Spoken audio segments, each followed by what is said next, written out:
Welcome to the Great Detectives of Old Time Radio. From Boise, Idaho, this is your host, Adam Graham. If you have a comment, email it to me, box13@greatdetectives.net. Check us out over on Instagram, instagram.com/greatdetectives, and follow us on Twitter at Radio Detectives. Today's program is brought to you in part by the financial support of our listeners. You can support the show via the Zelle app to box13@greatdetectives.net. Thank you to Susan for supporting us that way. You can also support the show with a one-time donation, support.greatdetectives.net. Thank you to Jerry and R.A. for supporting the show on PayPal. And you can become one of our ongoing Patreon supporters for as little as $2 per month. Just go to patreon.greatdetectives.net. Well, now it is time for this week's episode of Tales of the Texas Rangers, and we're going to get into the second episode to actually air. The original air date on this one is July the 15th of 1950, and the title is The White Elephant. Wheaties presents Joel Mcrae in Tales of the Texas Rangers. On stage tonight, transcribed from Hollywood, another in the Wheaties big parade of exciting half-hour presentations.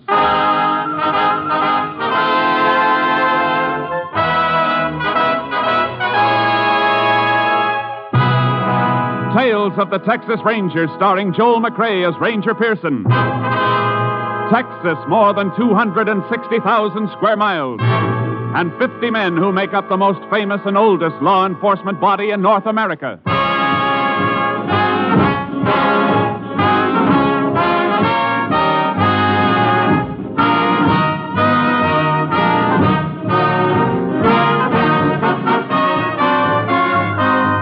Now, from the files of the Texas Rangers come these stories based on fact.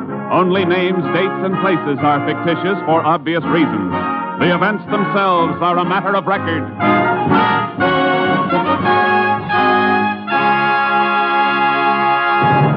Case for tonight, the White Elephant.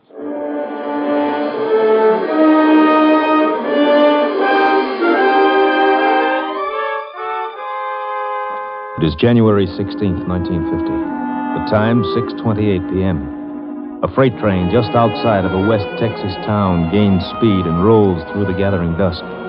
Inside a gondola car, a hobo crouches in a corner as the brakeman comes toward him. All right, Paul, this is where you get off. Now, listen, pal, just let me get to the next town. I said this is where you get off. But we're moving. Yeah, you get on where we was moving, you can get off. Now, come on, or I'll dust the top of your head. Now, listen, don't do it, I tell you. Get on your feet like this. No, let go. No, you want to get up, huh? I told you to let me alone, pal. Slug me, will you? You ain't getting me. I'm coming.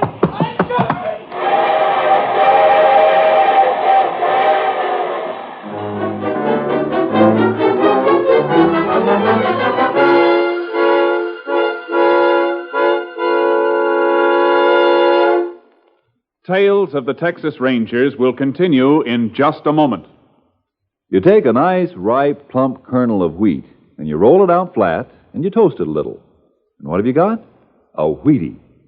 Do that over and over and over again. Do that enough times, and pretty soon you have a whole bowl full of Wheaties, and you can sit down to breakfast. Now, of course, you and I know not many people go to all that work to get their breakfast Wheaties. They just tip up that big Wheaties box and let those crisp little flakes tumble into the bowl. And you know what? When you do that, you get the very same 100% whole wheat goodness and energy that you'd get if you rolled out your own Wheaties flakes kernel by kernel. And the best tip I can give you is to tip the Wheaties into your own bowl first thing in the morning and see how Wheaties at 7 can help at 11.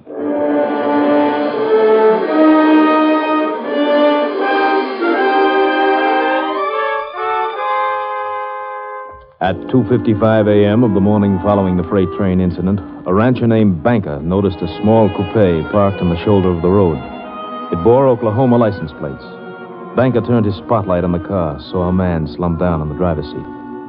A half hour later, Sheriff Caldwell, notified by Banker, began investigation of the murder and called in the Texas Rangers. Ranger Jace Pearson was assigned to the case. And a few hours later, Pearson, Banker, and Sheriff Caldwell stood at the scene. Pearson listened to Banker. It was just about 3 this morning when I saw it, Ranger. How come you were driving along this road that late? I've been to a rancher's meeting in Almira's. I was going to spend the night there and change my mind. Uh-huh. Did you take this road when you left for Almira's? Yes, sir. What time? Yesterday morning, about 7:30. And then this car came here sometime between 7:30 yesterday morning and 3 this morning. I guess so. You never saw the dead man before, huh? Well, it's the first time I laid eyes on him. All right, Mr. Banker. You can go. You need me, I'll be home. No identification on the body at all, huh, Sheriff? Nothing in the pockets. Picked clean as a whistle. Anybody else been around the car? Nope. Deputy kept his eyes on it. Car's facing west. Going west when it was stopped. Tire tracks on the shoulder tell that. Mm-hmm. Blood on the seat. Yep. 38 bullet done it. 38? Might be a police special. Banker got one? Banker, but... Just asking, for now. You see, You see something? Look here, Sheriff. Huh? Set of tracks leading up to the car. Ordinary shoes, not boots. Heel marks are too broad for boots. Yeah, looks like it. Look at this one. Sole print with a hole in it. Now look. The prints lead from that way, north, up to the car. A little scuffle, and the prints turn back north. Mm-hmm. In other words, Sheriff, somebody walked up to the car, stood there, then turned and went back north. Oh, and here's something else. Grease. Looks like grease. Smeared on the car door. Same side footprints are on. Grease might be from the car. Looks too stiff and heavy for that. Yeah. What about it coming from a freight train, Jace? Why? Well, there's tracks about a mile north of here. Freight's use the siding to pull on when passengers got to pass. Maybe it all ties in, Sheriff. A shoe with a hole in it, grease, freight siding. Yeah, might be worth going after. Where do we start? Here at the car first. I'm going to check it over inch by inch. Meantime, you get hold of a freight schedule. I'll meet you at your office.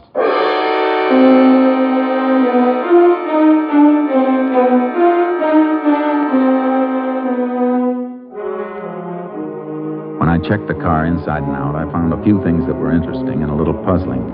I sent a sample of grease to the laboratory for analysis and took plaster casts of the footprints. Then went on to Sheriff Caldwell's office. He had the information I'd requested. Here it is, Jace. Schedule of freights went through yesterday. How many? 3 of them. We can check those, all right. Of course, we might be sending the dogs up the wrong tree. Looks like a hobo to me. Yeah. Let me see the dead man's fingerprints. Sure, here you are. These match with some of the prints in the car, see? Closed delta. Yeah. How about those others you got? Picked these up on the door that had the grease on it. Smeared all over. A couple clear enough to use, only... Only what, Jace? You know, there wasn't a single print on the steering wheel. Seems like the dead man's prints ought to be on it. Gloves? I didn't find any gloves on him, nor in the car.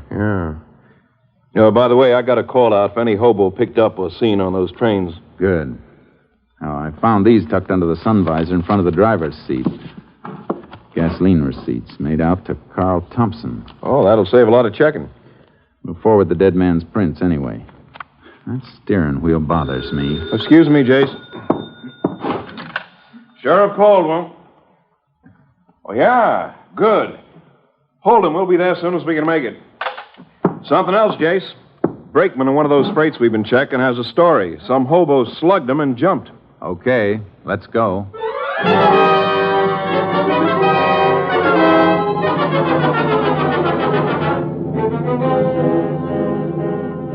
The brakeman took us to the approximate spot the hobo jumped off the freight. Sheriff Caldwell and I picked up the trail and followed it by horse. We hoped to apprehend the suspect before he could reach a town and lose himself and us. After 6 hours, we stopped.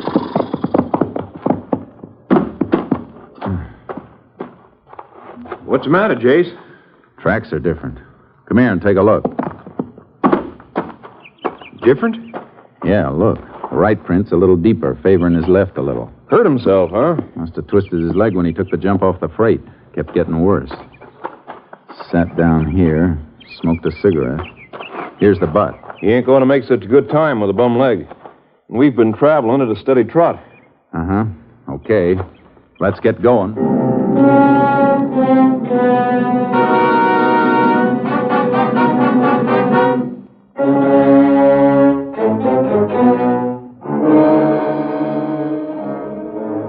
suspect's trail showed increased favoring of his left leg. His progress became slower. More and more often he stopped to rest, and the trail became fresher and fresher.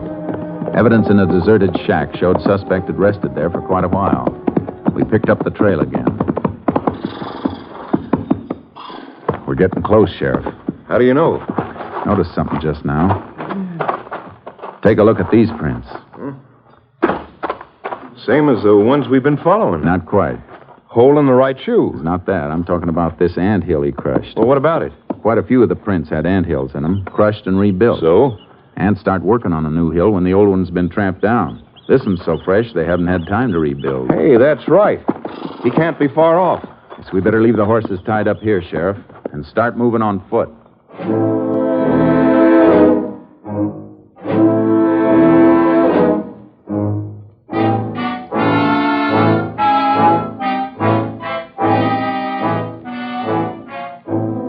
At 8:15 that evening, we found the man we were hunting. He was asleep. He gave us no trouble, and he denied anything and everything about the crime. We took him back, and I kept questioning him, but he stuck to his story. I never was there. I didn't do it. Ever own a gun? 38 police special? I told you 100 times I never owned no kind of gun. How'd you take all that skin off your arm? Dunno. Fell, maybe. You got that while you were running away. When you jumped off the freight. After you slugged the brakeman. No. Grease on your jacket. How'd it get there? Maybe off in the freight. Sure. That car we showed you. The one you said you'd never seen before. That's the truth. Is it? Hold up your right foot. What? Hold it up. Hole in the right shoe. What of it? Here's a plaster cast. Cast at the print of the scene of the murder. Take a good look. But I wasn't there, I tell you. Ever hear of fingerprints? Oh, sure. Here are yours. And here's a set found at the crime. They match. You still say you weren't there? I didn't kill nobody. Let me see your hands. When'd you wash them last? I don't know. Maybe a couple of days ago. You know, we can tell if you fired a gun. I never had no gun. Did you rob the man in the car? No. Look at me. You were there, weren't you? We can prove it. Well, all right, I was there. But I didn't kill him. Why'd you lie? Well, I was scared. If you're innocent, you don't have to be scared. Look, Ranger, I got a couple of bag wraps. That all? Hey, sure. We can check that, too. All right. I got a couple of wraps for pinching stuff. Nothing big. Now, look. Tell me exactly what you did. Well, I come in off a freight. I was walking across when I seen the car. I figured it was funny, something funny. Why? Well, car parked like that. Then I walked over, seen the fella in there. He was dead. I beat it, hopped the freight. That all? You know what else up to now. Did you get in the car at No, all? sir. Did you touch the body or take anything from it? I swear, Ranger, I didn't. Did you touch the steering wheel and then wipe it off? Wipe it? No. What for? Look, I tell you, Jace? Yeah, Sheriff. Come here, will you? Sure. You stay put. I got no place to go. Here's all the dope on the murdered man, Thompson. Come in just now. Carl Thompson, resident Tulsa, Oklahoma, traveling salesman for Prince Extract Company. This checked? Double. Tallies with the gasoline receipts. Mm-hmm. What about him? The hobo? Yeah. I think the only crime he committed was failure to report what he saw. His fingerprints were all over the outside of the one door of that car, and none inside. Seems to me if he thought of cleaning up the inside, he'd have done the same outside. Yeah, looks like it. We'll give him the paraffin test anyway and see if he's fired a gun lately. And if he didn't? Start all over. And start with that clean steering wheel.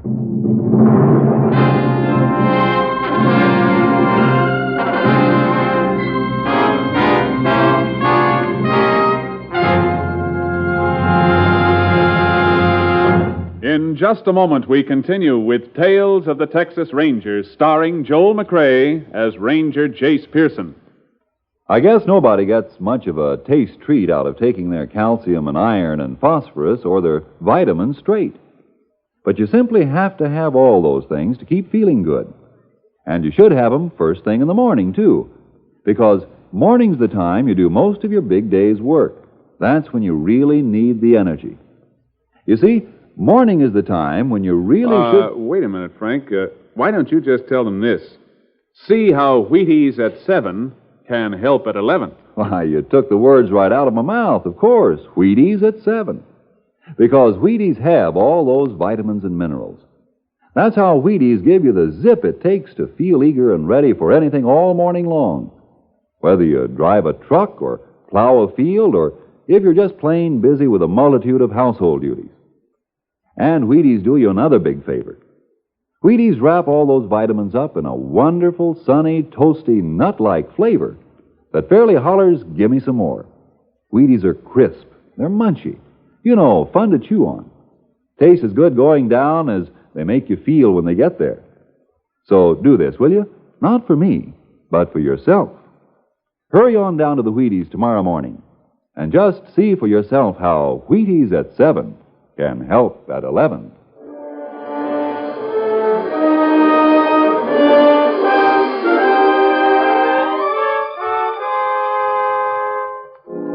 The result of the paraffin test was negative, but we held the hobo pending further investigation. I reported back to my captain, Stinson, at company headquarters. I told him I was pretty sure that the hobo's story checked out.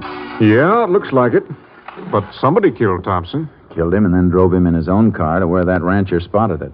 There wasn't anything on Thompson, huh? No money, no papers, only these. Gasoline charge account receipts. Somebody went to an awful lot of trouble to clean him, but they overlooked these. Mm-hmm. On top, this looks like a plain case of murder with robbery as the motive, but if that was it, why go to all the risk of being spotted in a car with Oklahoma plates? Why not just kill him and leave him? I don't know, Jace. What's your thinking? Well, Thompson was a traveling salesman, traveled a lot in a few days. Now, suppose the killer realized that with Thompson far enough away from the scene of the crime, we'd have a pretty tough time finding out just where the murder was committed. Yeah, that could be. But why? Well, maybe the killer couldn't leave the spot. So he did the next best thing. Took Thompson's body away. And maybe it wasn't just robbery. Well, what else? I don't know yet, but I got some more checking to do. It'll take maybe a couple of hours, and then I might have some answers.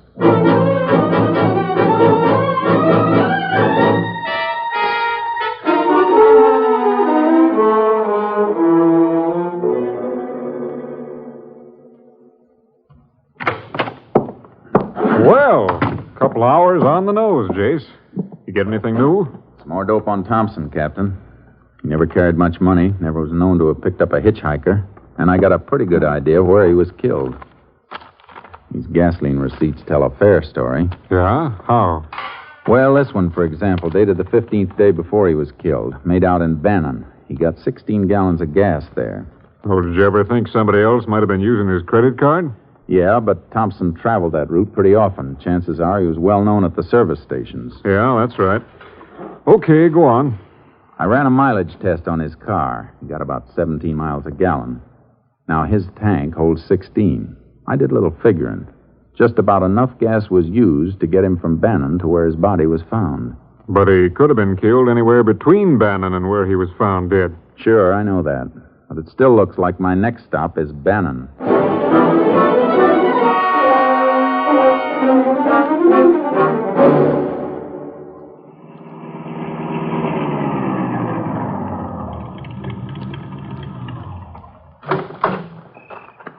Howdy, Ranger. Howdy. How many? Whatever she'll take.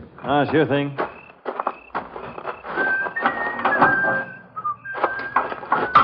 You the owner here? Yes, sir. How long? A couple of years. You work alone? Well, nights, yeah. Take a look at this, will you? One of my receipts. Credit card stuff. You know this Carl Thompson? Yeah, see him every, 4 or 5 months. When did you see Thompson last? The evening he bought that gas. Why, anything wrong, Ranger? Was Thompson alone that evening? Yeah. I never remember him ever having anybody along. What else do you remember about that evening? Oh, one of the worst sleet storms we ever had. Hit like It'd be tough for him to drive then, huh? Oh, sure.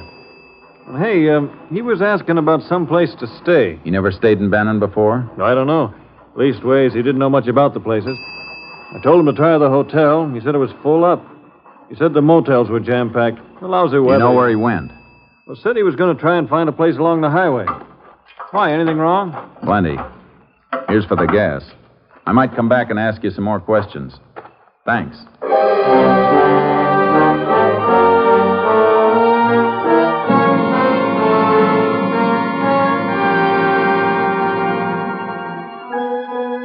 I began a check of every possible place Thompson might have stayed that night, but I drew one blank after another. Then I got a lead at a motel on the outskirts of Bannon. Sure, Ranger. I remember that night. Sleet was an inch thick. We was full up here, but I sent him to a place down the highway, the Star Motel. Been closed and up for sale for quite a spell, but I heard it was opened up again.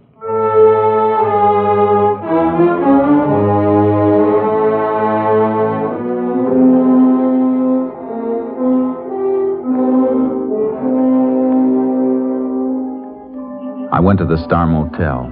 It was closed tight. Every cabin was locked, the windows boarded. There wasn't a soul around. I was just about to leave when I noticed something. The electricity must have been on somewhere in the place because the little wheel under the dials of the meter was spinning. It was enough to send me back into town to ask a few more questions.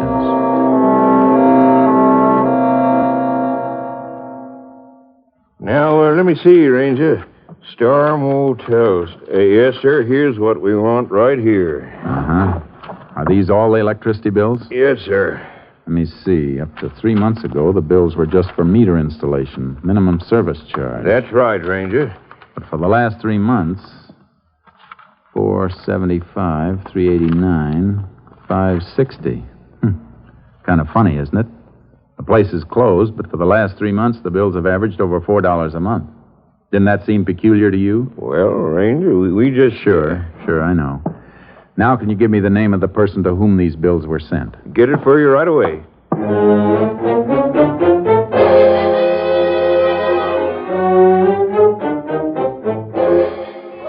Why, yes, Ranger, Mr. Carlson's here. I believe he's on the phone right now, but if you come in... Thank you, ma'am. You Mrs. Carlson? Yes. I hope I'm not bothering you any, Miss Carlson. Not at all, Ranger. My husband is here. Oh, yeah? Yeah, I see. Well, I think that can be arranged. Yeah, sure. Tell you what, I'll come out a little later. I'll bring the client with me. Sure. Thanks for calling. Goodbye. And this is Ranger Pearson. Oh, hello. Sorry to barge in like this, Mr. Carlson, but I got a few questions. Questions? Sure, what about? You own the Star Motel, don't you? Yes, I do. Star Motel. Oh, that white elephant. White elephant? Yeah, I've been trying to get rid of it for 2 years. Why? Well, like Bessie said, it ain't been worth a hoot since the new highway went in 2 years ago. Only half the traffic that used to pass it. It hasn't been used for 2 years? Well, I guess I didn't mean exactly that. What did you mean? I tried to keep it going for a year after the highway went through, but couldn't rent enough rooms. Wasn't worth trying to save. You got the keys to it? Keys? Oh, sure. Is something wrong, Ranger? Might be, ma'am. Can you take me through the motel, Mr. Carlson? Anytime. Right now, suit you? Couldn't be better. Let's go.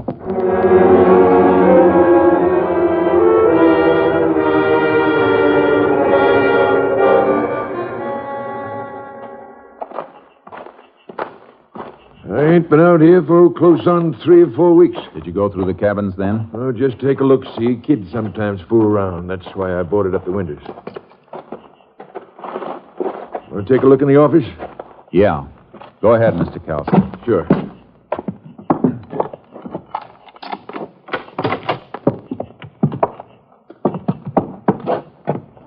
Nothing in here, Ranger.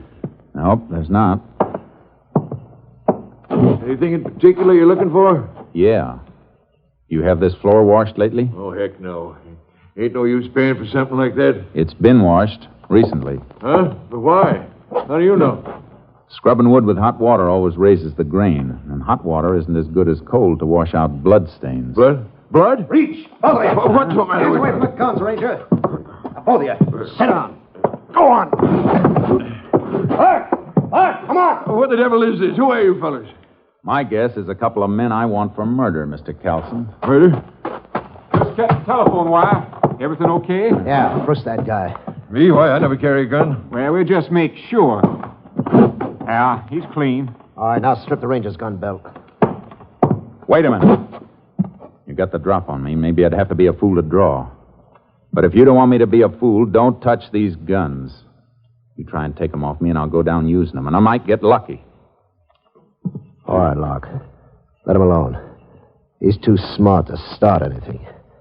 Go get the panel truck out and start loading our stuff fast. Well, what about them? We can lock them in. Fix their car so they can't get out of here for a while after we leave. If they try to come out while we're still here, we'll blast whatever door or window they try to come through. Get that, Ranger? I get it. Okay. I'll be outside, Chuck. So your name's Chuck, huh? Good as any. What are you and that other fella doing in my place? Go ahead, Chuck. Tell him. Some other time, friend. Now you two listen. Because I ain't going to say this twice. Try to bust out before you hear us drive off, and you'll get it good. Now stay put. Oh, they got us locked in. Yeah. Oh, don't go near that window. You heard what he said. Little crack in the boarding. I'm just taking a look. What are they doing? Come here and take a look for yourself. Oh, I should have watched the place more. I never knew anyone was using it. Been used plenty. Look what they're taking out. Furs. All kinds of stuff. It's beginning to make sense.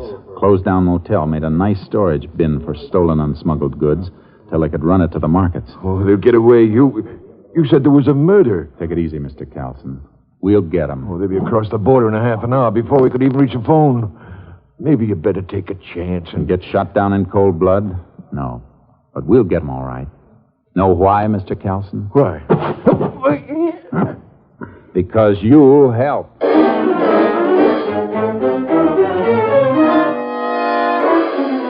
I pinned Carlson with a quick headlock and then got one arm up behind him and applied pressure so I could keep him still while I had a free hand.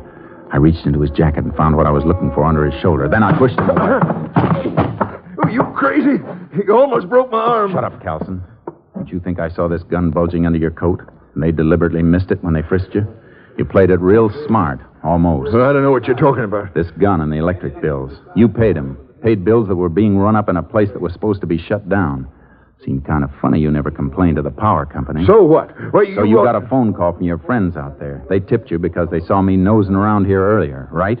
No. Okay. Okay, take a look out there. They're almost finished. In a couple of minutes, they'll be gone. In half an hour, they'll be over the border. How about you? You want to stick back here and face a murder charge? There's nothing you can prove. There's plenty we can prove, Carlson. And you're holding the bag. You'll have a tough time explaining those electric bills and them missing your gun. I didn't kill that man. Did this Chuck do it? Yeah, that salesman come in. He saw what was going on. Chuck killed him, then drove him away. All right. Now listen real careful to me. I'm going to fire this gun of yours. Then you hammer on the door and holler for him. Get it? What do you want to do then? Just listen. When they come up, tell them you had to kill me. Tell them to open the door. Then, Mr. Carlson, step back and out of the way fast. They'll be gone in a minute. Make up your mind. All right. Go ahead, I'll do it. Any funny tricks and you get it first. Now, ready? Pound that door and holler. Chuck, Lark, give me a fast. Open the door. Now, when it's open, step back. What's the matter? Carlson, open the door. I had to kill him. He was making a break for it. Can you just knock them out? Reach, both of them. Hey, what's the big idea? Why, you...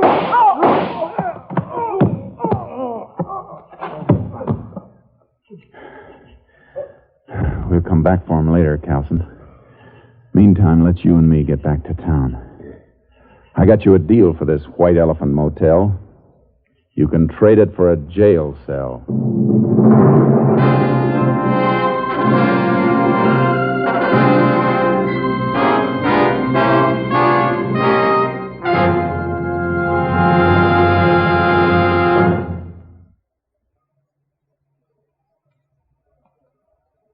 And now, here is the Wheaties man, Frank Martin. All right, sound effects man, ring the alarm clock. Yeah, I used to groan too when I heard that sound. But one morning I said to myself, now look, Martin, you gotta get up. Why fight it? Think about something pleasant. And right away I thought, Wheaties. That's about the pleasantest thinking a man can do.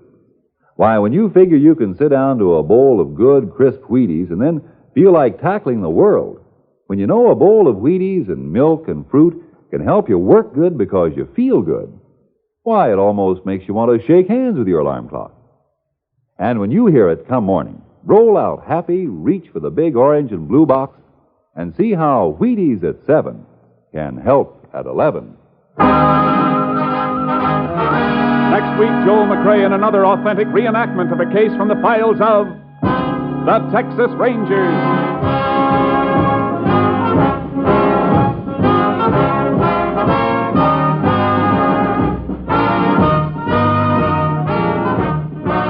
Mcrae will soon be seen starring in the Universal International Technicolor production Saddle Tramp.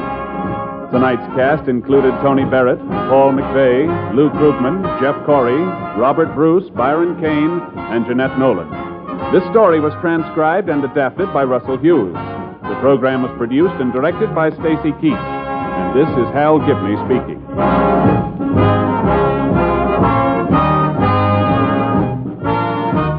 And this is the Wheaties man, Frank Martin, inviting you to listen Monday night to Frank Lovejoy in Night Beat on the Wheaties Big Parade. See you then.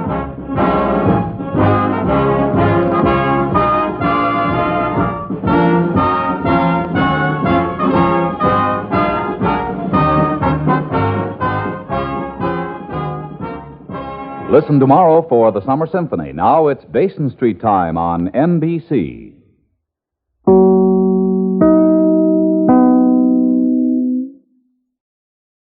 Welcome back. According to RadioGoldIndex.com, this episode was based on events that occurred on January 16th of 1950. So a little bit less than 6 months before the episode aired. So a really recent case. In the first episode, I mentioned the similarity to Dragnet. Well, of course, another similarity to Dragnet is that both are missing the first episode broadcast. I thought this was a good episode with quite a bit going for it. The scene where Ranger Pearson is kind of questioning why the power company wasn't suspicious when the motel started creating a bill is one of those moments when people who are police officers expect people who aren't police officers to think like they are. Because it's just not the power company's job to notice that thing, particularly when you're talking a few dollars. I mean, even a small rural cooperative is going to have, a few hundred or even a couple thousand customers. It's like, lesson learned, Ranger. Next time someone's power bill comes in a little high, I'll be sure and call you guys. But it does happen. I really loved how he kept his guns. There it was a combination of reading the situation and the people he was working with, and I think also the reputation of the Texas Rangers. They believed him when he thought, I might be able to take one of you guys down. Plus, they may just not have been the sort who wanted to risk killing a ranger. And I think the revelation at the end was well done. Plus, it does make sense when you think about it. If you are someone with some non-performing commercial property that you've shuttered, you're going to notice when you start to be paying a bill for it. So overall, I thought it was a solid episode. Now I guess we'll talk a little bit about Joel Mcrae. Mcrae began working in Hollywood in the 20s, and he had his first really big film role in 1929 in The Jazz Age. He really hit a peak in his career in the early 40s. He starred in Foreign Correspondent, which was a Hitchcock film, and did some fairly successful comedies. And then he decided he wanted to make westerns and made those for the rest of his career starting in 1946. He loved the genre, he thought it suited him, and he felt really at ease doing stories of the Old West. He was an actor, he had standards. He turned down a role in The Postman Always Rings Twice because he thought the character was a gigolo and he didn't like his morals. Mcrae, and this is something I've seen in multiple sources, was described as a modest man, which is not something you typically hear of film stars, because generally there's some, bit of ego or desire for fame. That doesn't really seem to be the case with Mcrae. The latest biography has this quote from Mcrae: I did the best I could without trying too hard. So I guess that's Joel Mcrae in a nutshell. Because essentially he had a good career, didn't squander his money, made sound investments, and was a millionaire by the 1940s. was married to the same woman for 57 years, lived a quiet and happy life, and died at a good old age. No wonder he's not as remembered in Hollywood. Although he's definitely fondly remembered by fans of classic westerns. I may end up doing a bit more research into Mr. Mcrae, but that's pretty much the sketch of his life and his career.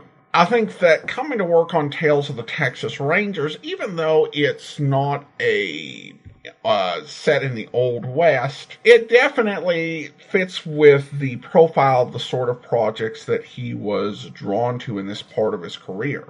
Well, now I want to go ahead and thank our Patreon supporter of the day. Thank you to Michelle, Patreon supporter since May, currently supporting us at the Seamus level of $4 or more per month. Again, thanks so much for your support, Michelle. That will do it for today. If you are enjoying this podcast, please be sure to rate and review it wherever you download your podcast from. We'll be back next Saturday with another episode of Tales of the Texas Rangers, but we'll be back on Monday with an episode of Casey Crime Photographer where...